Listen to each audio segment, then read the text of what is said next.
Assalamualaikum warahmatullahi wabarakatuh.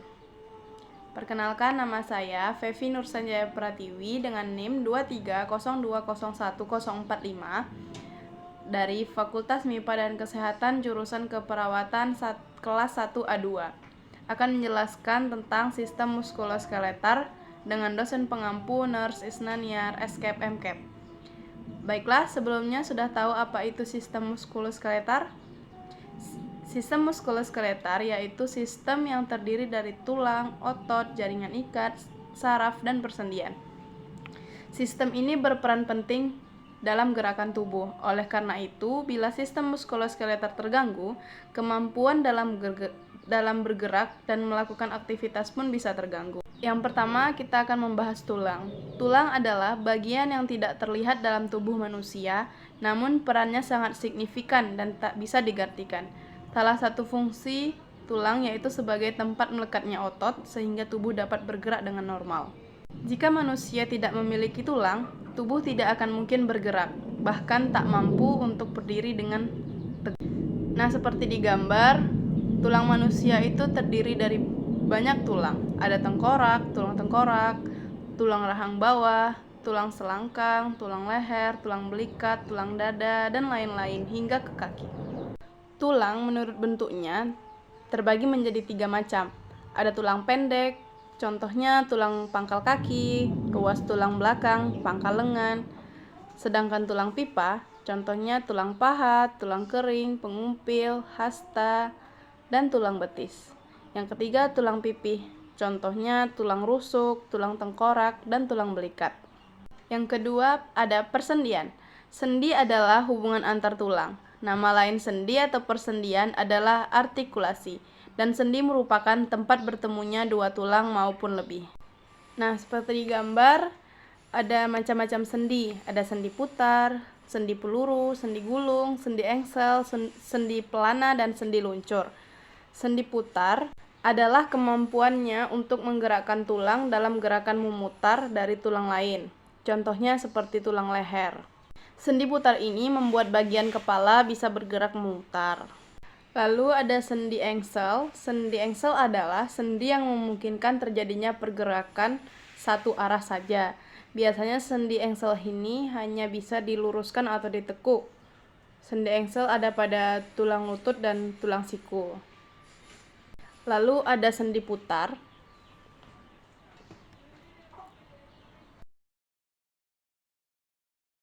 Lalu sendi gulung. Sendi ini memungkinkan tubuh untuk melakukan gerakan rotasi pada poros, tapi gerakannya terbatas. Contohnya hubungan antara tulang hasta dan pengumpil. Lalu ada tulang peluru. Sendi peluru merupakan sendi yang bisa bergerak ke segala arah. Bentuknya mirip bola dan tulang seperti mangkuk. Contohnya sendi yang menghubungkan antara tulang atas dan gelang bahu. Sendi pelana. Sendi ini mampu bergerak ke samping dan depan atau membuat gerakan dua arah. Contohnya sendi pelana adalah sendi di tulang pangkal ibu jari. Lalu ada otot. Otot adalah sebuah jaringan konektif dalam tubuh dengan tugas utamanya kontraksi. Kontraksi otot berfungsi untuk menggerakkan bagian-bagian tubuh dan substansi dalam tubuh. Mungkin kita berpikir bahwa yang disebut dengan otot hanyalah yang terlihat atau nampak berada di bawah lapisan kulit saja. Padahal, selain otot rangka yang nampak di bawah kulit, ada pula otot polos dan otot jantung. Selain pada tulang, otot juga melekat pada organ dalam dan pembuluh darah. Fungsi otot adalah memberikan mobilitas pada tubuh, yaitu kemampuan tubuh untuk melakukan gerakan. Sifat otot yang dapat berkontraksi dan berrelaksasi menghasilkan gerakan pada tubuh, sehingga otot disebut dengan alat gerak aktif. Seperti di gambar, itu semua yang merah-merah itu adalah otot. Otot itu bukan yang di tangan besar terus itu ada otot. Otot itu daging yang melekat pada badan kita semua. Lalu ada jaringan ikat. Jaringan ikat adalah jaringan yang memiliki fungsi untuk mengikat serta menyokong bagian jaringan yang lain. Fungsinya membentuk struktur tubuh. Di gambar, jaringan ikat ada jaringan longgar pada dermis, jaringan lemak pada adiposa, terus jaringan ikat padat pada ligamen, jaringan tulang rawan di ujung tulang. Saraf. Sistem saraf adalah sistem organ yang terdiri atas serabut saraf yang tersusun atas sel-sel saraf yang saling terhubung dan esensial untuk persepsi sensoris indrawi, aktivitas motorik, volunter dan involunter organ atau jaringan tubuh, dan homeostasis berbagai proses fisiologi tubuh. Saraf yang seperti di gambar ini ada sistem saraf parasimpatik dan sistem simpatik. Sistem saraf simpatik.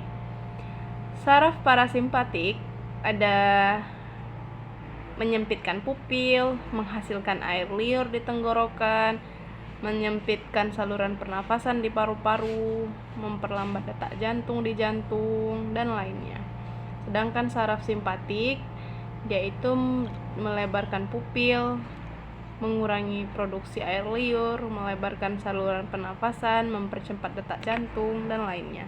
Gangguan muskuloskeletal adalah suatu kondisi yang diakibatkan karena adanya gangguan fungsi yang ada di jaringan ikat, otot, tulang, persendian, saraf, hingga pada tulang belakang. Macam-macam gangguannya ada asam urat, osteoporosis, patah tulang. Itu disebabkan oleh usia, beban kerja, aktivitas fisik, kegiatan yang berulang, berat badan yang berlebih. Gejala yang akan muncul yaitu nyeri, pembengkakan, keterbatasan ruang gerak, kaku, kesemutan, lemah otot.